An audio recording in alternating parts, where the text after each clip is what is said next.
Welcome back everyone, hope you're all having a fantastic day and welcome back to Run8 Train Simulator. Today, we're going to be doing something completely different from what we've done in the past, and we aren't going to be driving any trains. In fact, we're not going to spend much time in the sim itself, because today we're going to be dispatching in Run8, one of my favorite things to do in the sim. For this video, we'll be dispatching trains along the NS Pennsylvania region. I'll be giving you a short introduction to dispatching in Run8, and we'll also be using an external dispatch program to provide some extra realism when dispatching in the sim. Hope you all enjoy this video. Now let's start dispatching some trains. Alright, so before we start dispatching trains on the Pennsylvania region, I brought us over to the Southwest region just to quickly show you how to access the main dispatcher boards in the sim if you're not using an external dispatch program like me, or you're new to Run8 and you don't know how to access the dispatch boards in the sim. All you need to do is press F3, and that's going to bring up the dispatch boards for a specific route. In this case, it's the UP Mojave sub between Mojave and Bakersfield. If you want to switch to a different dispatch board, then you'll press F3 again, and that'll switch you to the next dispatch board. In this case, it is the BNSF Needle sub. Now, if you don't want to tab through all of these boards, and let's say you're following your train and you're heading to the west end of the Needle sub and you want to switch to the next board on your route, you can also click this button right here and it'll bring you to the next dispatch board on your route. In this case, it's the Barstow-Yermo dispatch board. And lastly, if you end up coming across one of these boards, you will see this on a couple different Run8 regions where they put multiple boards onto one tab. If you want to zoom those in, all you do is press tab, and it will zoom in the boards so you can see them a little bit better. In this case, that tab was all the boards for the greater Los Angeles area, and now that I've pressed tabbed, it's zoomed in specifically on the UPLA sub and the UP Alhambra sub. If you press tab again, it'll move it over to LA Terminal. Press tab again, it'll move it to the San Bernardino sub within that specific tab. And that is the dispatch board in sim for Run8. You can use that dispatch board if you're on single player, multiplayer. You may be restricted on multiplayer if there's, say, a special event going on and they've got specific people dispatching. They'll lock the board so that not everyone can use it. But usually on multiplayer and single player servers, you have complete access to that dispatch board and you can line yourself and move yourself around wherever you are. If you are using an external dispatch program like me, you will need to connect it to the sim. So in order to do that, just come up to the top left tab in Sim Options, check Allow External Dispatch, and that will allow you to connect an external dispatch program to Run8 as long as it is compatible with version 3. And with that all being said, let's hop back over to the Pennsylvania region, and now we can start dispatching some trains in the sim. Alright, here we are on the dispatch board of the NS Pennsylvania region. Already pretty busy, as you can see. There's a lot of westbounds currently running into Altoona, a couple eastbounds leaving Altoona. This is part of the dispatcher.net external dispatch board. This was created by a group of Run8 community members. Main goal in mind was to create a more realistic dispatch experience for Run8 users, and the goal was also to create a software that basically mimics what real dispatchers see when they are working in the dispatch centers around the country. Dispatcher.net does have more features than what the main Run8 dispatch board has. I'll show you those later, but you can kind of see a few already. There's some pink lines over here. We've got different colors. Another way you can see a difference here is when throwing a switch rather than it being just instant.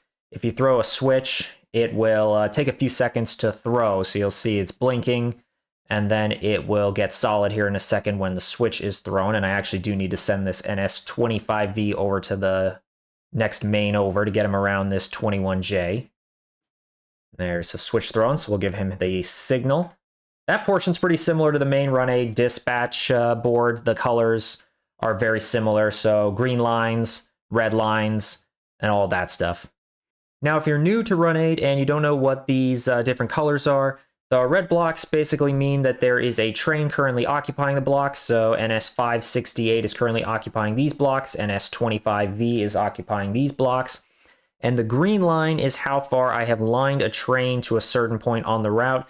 Doesn't mean that they're all green signals. This block will have a yellow signal. This block will have a flashing yellow signal. It just means that I have cleared a train all the way up to this point on the route. Now with dispatcher.net, you'll notice that there's only half of the route displayed here, unlike the main Run8 dispatch board, which showcases the entire route in one dispatch board. This is split up into multiple tabs, so currently I'm looking at Pittsburgh Line East. We look at Pittsburgh Line West, you'll see the other side of the map, and there's other trains running around over there. And then you also have the NS South Fork Secondary, which currently has nothing on it at the minute. This is a single player world I'm currently in. This is not multiplayer. I do plan to do some multiplayer sessions as well, but for now we're just doing single player. Also, disclaimer, these train symbols may not accurately reflect what you see on the Pennsylvania region in real life. These are just the train symbols taken off of the Run8 Depot webpage, and some of the trains are part of the Depot Plus operations. Okay, so let's get to work. We actually have a couple things we do need to take care of here with these trains. Most importantly, keeping the trains moving. So I'm going to give NS20E here a little bit more track to run on. This 38G just showed up over here. And 38G is just an eastbound manifest running off the map. So we'll go ahead and give him some signals as well out of Johnstown. And have him follow this NS538 down Main 3. Correction, Main 1. That's Main 1. Main 3 is on the other side. And then on this board, we've got a little more that we actually have to do here. This train 21J here, as soon as he clears CP Works, we're actually going to need to bring him to a stop because we're going to be attaching helpers to him. He needs some helpers to get up and over the hill. So we're going to need to attach this cut of helpers here, N52. They'll come out of Works here and hook up behind 21J so they can head up and over the hill. So we'll need to do that here in a minute. But I'm also going to get this NS25V around 21J since they're going to be spending some time getting the helpers prepped and everything. So I'm just going to run him around 21J. You see he's knocking down CP Andis right now. So we'll get him through. And then this 809 I'll just have follow 21J into Altoona. So he's not going to get around at all. Looks like we also just had an NS24Q show up as well at Tyrone. The 24Q is actually going to head down the Cove Secondary. So what I'm going to do is I'm going to go ahead and line him over onto the Cove Secondary. I'm going to throw this switch at Annis back onto the main. We'll bring 809 up for their crew change at Works. And then I also need to get 25V out of Altoona so I can bring the helper units out at Works. They're coming through Homer right now. All right, so 24Q, you're going to go into the yard because they're going to actually head down the Cove Secondary, which is right here. So they'll pop out here later and then go down the Cove Secondary. 809 will bring him up to CP Works. And then 25V, what am I going to do with you? Well, I'm going to send you up Main 2, but I do have 20E coming down on Main 2, so I will have him cross over at CPMG. I think that's how we're going to get him around. Yeah, that's how we'll get him around. So we'll go ahead and line him through Altoona. I'll go over to the Pittsburgh West tab. We'll go ahead and line him through CPMG. Bring him a little farther up here, bring him up to CPMO. And there we go. We'll give this guy a little bit more signal distance here. Now you'll notice that's actually yellow and not green. That's because I put in a signal request. The dispatch board isn't going to actually let me line that train 38G through CPSO because NS538 is already occupying the block ahead of it. So it's right now telling me, no, I can't give a signal to that train because there's already a train occupying the block ahead of it. As soon as 538 clears that block, then it will switch over to green and it will give them a signal. And this is where dispatching can get really fun. It's basically a puzzle. You have to figure out where you send the trains, where they need to go, how you get them all around each other. And you also have to worry about prioritizing trains too, because now the next fun part is just, I should say the next fun train has showed up. 04T, that's Amtrak 42, the eastbound Pennsylvanian coming from Pittsburgh heading to New York. And we're going to have to keep them moving to keep them on time. They're actually running a little bit late today, but we'll have to keep them moving here. I'm already going to start getting them lined here. I'm going to send them down Main 2, which is kind of the, I like to use it as the express track. You can send westbounds and eastbounds down Main 2, but you can only send westbounds up Main 3 and eastbounds down Main 1 from CPSO to CP Altoona, it just basically keeps trains flowing one direction. And if you send a train the opposite direction, so if I were to send Amtrak down Main 3, it'd be restricted to 15 miles per hour because there's no signals actually for eastbound trains on Main 3. So I have to put them on Main 2 or Main 1. So we're going to send him down Main 2 since it's, like I said, I kind of use it as an express track for the high priority intermodals and Amtrak. 20 is ahead of it, but they should be able to get down the hill and out of the way here pretty quickly. Also got a 594 that just showed up as well. No brakes. 594 is just an eastbound coal train, so we'll go ahead and get him some signals as well. They'll follow 30 AG. Got a little conga line going on here. Give 30 AG some more signals, 538 some more signals. I'll request a signal as well for CPAR, and there we go. Come on, 25V, hurry up. Get your crew, get out of here. I got to get a helper set over to 21J here. This is definitely causing a bit of a bottleneck. But that's just like the real railroad. You'll end up getting bottlenecks sometimes, and sometimes you'll have everything sorted out and you don't really need to do much. I also just realized, yeah, 590 is getting pretty close to Altoona. I'll bring him up to Altoona, but we'll see what we want to do here. I think 25V should get through Altoona, and then I'll just send this coal train down Main 1 and on east to Tyrone on Main 1. So yeah, that's how we'll do that. So I'll let the coal empty wait at Altoona for 25V to clear up. He should clear up. He's getting crew changed right now. He should start moving here shortly. Hopefully he'll start moving here shortly.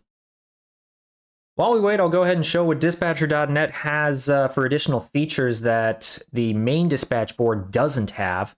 So one of the big things it does have is it has the ability to put in basically maintenance blocks or tracking times. You can put those in. If you just press the F5 screen and I were to select, say, from Antis to Gray on Main 1, it would pop up with a tracking time authority, and you can go ahead and issue that to a specific person. Maybe you've got a group of friends, you can put in their name, and then you can issue their authority until a certain time. You can tell them to be behind a specific train, and then you can read it out.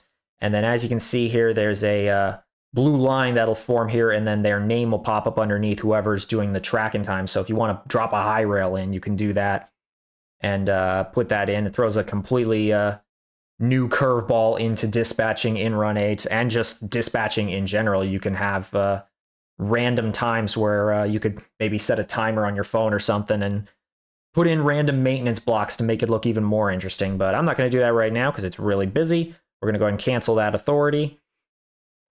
And then it goes back to white, which just means the track is ready for a train or anything else. You can also issue track warrants, which can be done by pressing F6. You can only do it on the South Fork secondary, specifically on this region, but if you press F6, you can issue a track warrant to a specific area. It'll also bring up a track warrant box for you to fill everything out. Again, we're not going to use it. We don't have any trains on the South Fork right now, but you can issue track warrants as well on TWC territories. So the only other TWC territory, I believe off the top of my head, that we have in Run8 is the Lone Pine sub off of Mojave. So you can do that as well over there. And you can also work on, you can do a track warrants for Trona as well on there. And then lastly, while we wait, you can also put in, I believe these are basically like track blocks you can put in. This part is something I'm still learning. You can basically put a block in here. You can see it's currently purple. It's by pressing the F7 screen, you click it and then you press F7 again. It's a device block. So you can basically put in a specific block on the track. And basically the way I understand it is you can't line trains over it. You basically block that track from being used. And it's also a way to tell, hey, something's going on that track. Don't line a train over it. This could be, maybe there's a switch thrown open currently by a local, or you need to block that track for some reason. So actually a good example would be if Amtrak comes in on this middle track here, and they need to get all the passengers across to the platform, which is where it says Amtrak Altoona. I could put a block right here, and I would let them know, hey, you're able to do your station service at Altoona on main 1, and I wouldn't be able to line any trains through on main 2 because I put that block in there. So this is the last thing you can do also on dispatcher.net. Go ahead and cancel that. I did put a device block in over 11J, which is a freight currently switching out in Altoona. They're setting out cars in the yard. So I did put a block in that just says 11J work, and that will be done at 12:23. Actually, they're going to be getting done here pretty soon, so they'll start moving here shortly as well. I'll probably just have them wait until some of this traffic clears up. But that's the pink right there, is I basically put a block over this train doing its work. And there's another one also on Pittsburgh West here. This train's going to go up the R.J. Corman here. It's a grain train. And I put a block over that. Basically to say that it's not going to be moving anytime soon, and I can't move anything through that block. Basically consider it as it's a tied down train, so there's no crew on it. No one's moving, so that block is basically protected and secured, and no other trains can run into that train. And good news, 25V is on its way out, so shortly here we'll be able to get N52, which is the helper set right here. Be able to get them pulling forward here to hook up behind 21J. Now, I will have to flag them by the signal, because if I just threw the switches after 25V leaves and then click the signal, it would come up with that yellow signal block that would be telling me, hey, you can't send a train there because there's already a train in the block ahead of it, which in this case is 21J. But I need to send N52 through the signal because they need to hook up to the back of 21J.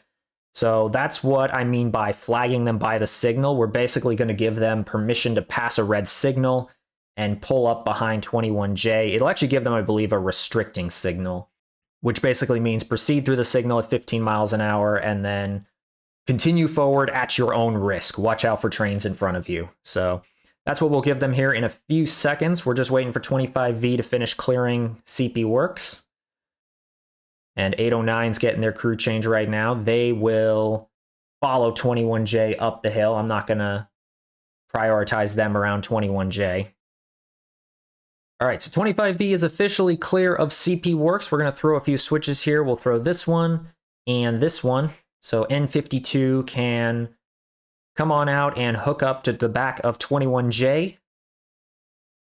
Then we'll get them moving, get them up and over the hill. All right, there go the switches. Let's go ahead and flag them by the signal. To do that, you need to right-click on the signal and click Flag by Signal. And all that's going to do is it's basically going to draw that yellow line like I talked about earlier, but the only difference is instead of a yellow signal marker, which means it's a signal request, it gave that lunar marker, which means that the train now has a restricting signal, so it can get past that signal. In real life, I would then tell the signal you have authority to pass the signal and proceed on to, in this case, it would be main 2 behind the 21J. And I'd probably also let them know that 21J is ahead of them, so just be careful for that. So we'll let N52 hook up to the back of 21J, and we will get them moving up the hill.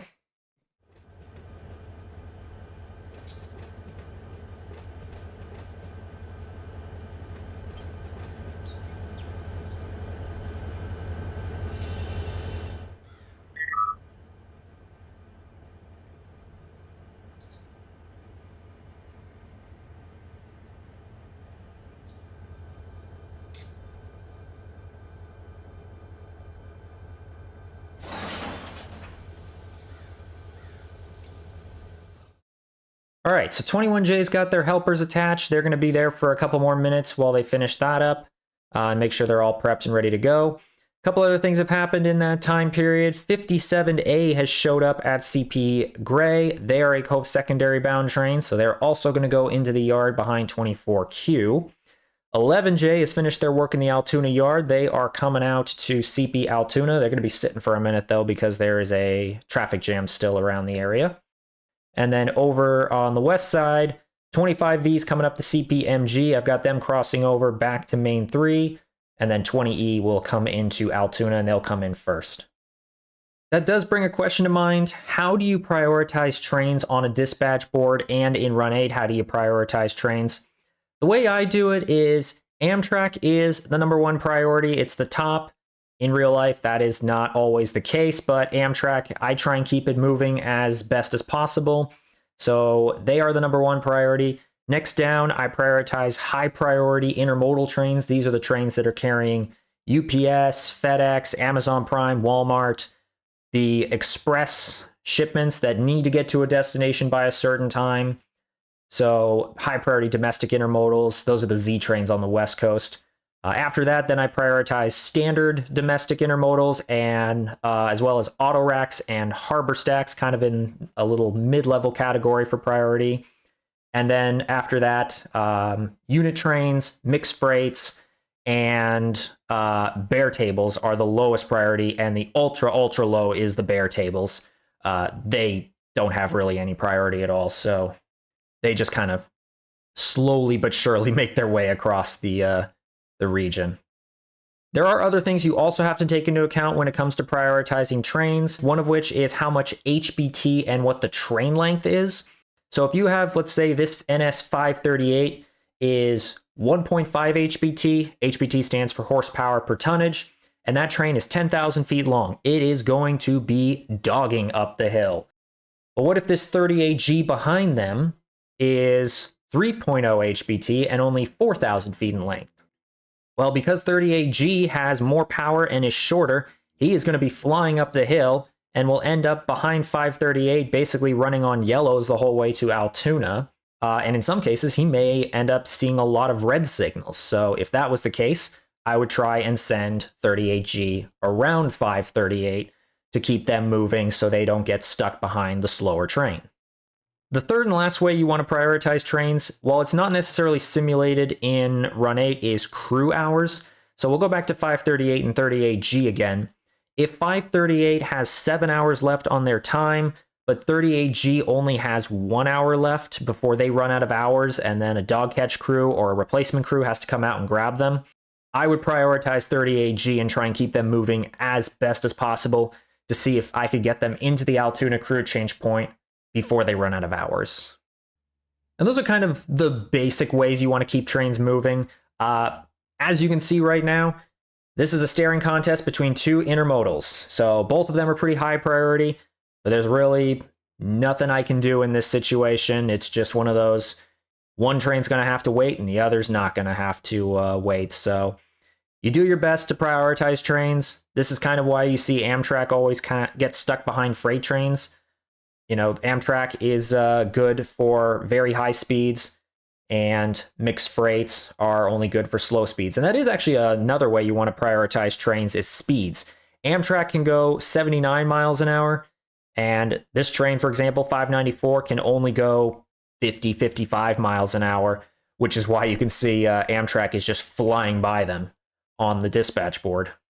So these are all the ways you want to prioritize, but like I said, you know, Amtrak's good for 79 miles an hour, but there's only so much you can do. He'll probably catch up to NS20E, which is currently sitting here, and there's really nowhere else I can line him. Every other track is occupied by trains, so you do the best you can dispatching.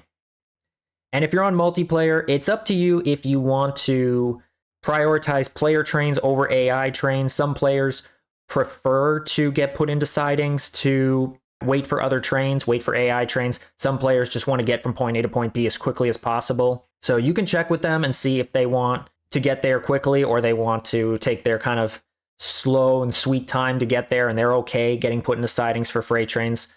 Usually I prioritize player trains over AI trains unless the AI train is really high priority. Then I'll simulate the high priority movements. So it's really up to you how you want to dispatch. That's kind of how I dispatch trains, and you'll see that in future videos, both in single player and multiplayer, how I try and keep trains prioritized.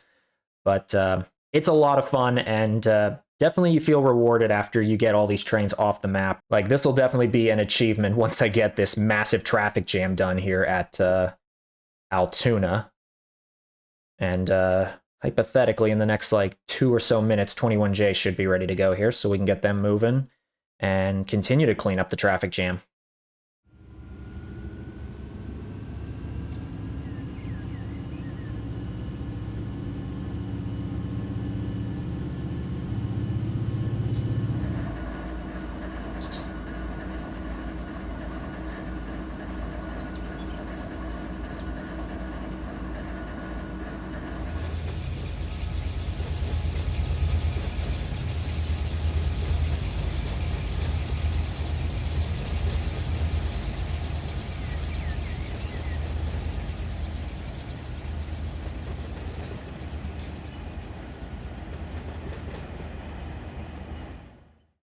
Okay, 21J is leaving Altoona now. Perfect. I can go ahead and throw back some switches and we'll get 809 moving here. And then I'll probably see where, how's everything going over here? Oh, 25V is about to leave MG. Perfect. So we can bring 20E down. Amtrak is, cue the Jaws music. Amtrak is rapidly approaching CPMG as well. Looks like we got NS24M also showing up in Johnstown. Okay, so 24M's also going to need helpers to come up and over the hill, so we'll go ahead and line them up to... Bring them up to... I'll line them up to CPSO, but we'll stop them before then, so they can get their helpers added. And let's bring 538 down. I'll bring 538 down to Altoona on main 1 as well. Keep that conga line going. And as soon as I get a chance to throw the switch here... Alright, let's see if it'll let me throw it. It should. And as soon as the switch is thrown, I can get 20E on its way down on main 2. Bring them in for their crew change at Altoona. Perfect, switch is thrown. We'll go ahead and send 20E into Altoona and also get the signal requested for 21J to follow up main 3 behind 25V. I'll give 25V some more signals as well. And everything's looking good here. 44W is also ready to head up the RJ Corman, but it's going to be a minute. You can see we've got some high priority, also high priority, but I'll probably get 44W through before then, maybe. Depends on how fast they get up the hill. And then over here... Switch is thrown, it works. We'll get 809 moving. And we'll bring stack train in for their crew change. I'm just going to go ahead and line them all the way up to CP Annis, but I'm not going to bring them any farther yet until they get done with their crew change. Now you might be wondering, we got this stack train coming down from CPMG. It's a high priority, 20E. Why didn't I just line it all the way through to Tyrone? Why did I just stop lining it here at Annis? Well, the reason is if something changes, like a plan changes, I don't want to take back a signal and time it out. So I'll show an example here. Let's say I throw the signal here at Annis. There's no trains coming. I don't need that signal right now, so I would have to take the signal back. And what that's going to do is as soon as I set the control signal to stop, it's going to alert me, do you want to set this to stop? It's going to put it in a salmon color. And basically what that salmon color means is the signal is currently timed out, and I cannot do anything with that signal until it's done going through the timeout period. In Run8, it is only 45 seconds, but in dispatcher.net, you can actually set the timeout to real time, which I believe in the real railroad is like 7 minutes, 8 minutes. For a timeout period. So you definitely want to be careful when it comes to overlining a train. You don't want to start taking back signals because, oh, here comes another train. I need to change my plans. So you want to line a train down the line, but you don't want to send it way too far down and then have to take back all their signals, which then put them into a timeout, which then means you can't change the signal anyway. Sometimes even the best plans will still end up getting messed up. So you will sometimes have to take back signals and time them out, but you try your best not to time them out. So that's kind of the, that is a goal when it comes to lining trains. Okay, so 57A is going in at Annis, perfect. 809 is on its way up. Main 2 currently, which will become main 3 in a second. We've got that eastbound stack train coming down through CPMG, 20E. The conga line coming down main 1. That's going to they're probably going to be sitting for a while because with Amtrak also coming, I want to keep Amtrak moving and I want to keep all these stack trains moving. So all of these trains are low priority. They're coal trains, manifests, nothing really super high priority. So I don't have to worry about them too much. You can see Amtrak is just flying down the Pittsburgh line right now. They're already they're at Crescent right now, coming up to CPMO. And they're catching up to 20E here. So as soon as 20E finishes clearing that block, I'm going to go ahead and request the signal for Amtrak to follow them. But otherwise, everything is looking good at this point.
Alright, looks like rush hour is starting to slow down finally. Haven't had a westbound in a while coming in from Tyrone, so that's nice.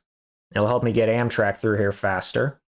And then on the Pittsburgh West, everything's moving along pretty nicely as well. There's a ton of trains down there at Horseshoe Curve right now. Got 21J, 809 following them. There's 20E coming in, 538's racing them down into Altoona. A lot of trains. So while dispatcher.net is a great program, there are some bugs still that you'll find in the program. I've had some issues sometimes with track warrants getting buggy and crashing the program when I try and issue a roll-up, or I try and void one track warrant and issue a new one to the same train. But the developers have flat out said on their website that they are still working on bugs and improving the program constantly. So if you do get this program, it is free. There's a link in the description below. All you need to do is create an account, and you can then send bug reports into them if you want to do that, so you can help them improve the program. But other than the bugs you periodically find, this program's fantastic. I highly recommend it if you really enjoy dispatching in Run8. But if you are interested in just using the main dispatch program, that's totally fine as well. It's great too. You just don't get the extra bells and whistles like issuing track warrants, putting out tracking times, stuff like that you would find on dispatcher.net. I actually bounce between the two of them. I tend to use the main dispatch program when I'm in multiplayer. It just I can quickly tab through the boards a lot faster, but I do enjoy using dispatcher.net for single player. So you'll see both of them come back in future videos. I do plan to do a lot more videos on dispatching, both in single player and multiplayer, with dispatcher.net as well as the main dispatcher program that Run8 has as well.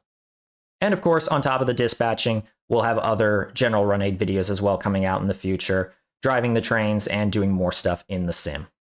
But that's going to do it for this video. Thank you all so much for watching. Hope you enjoyed. If you did, be sure to hit that like button and subscribe to the channel for more content coming in the future. And I'll see you all in the next one.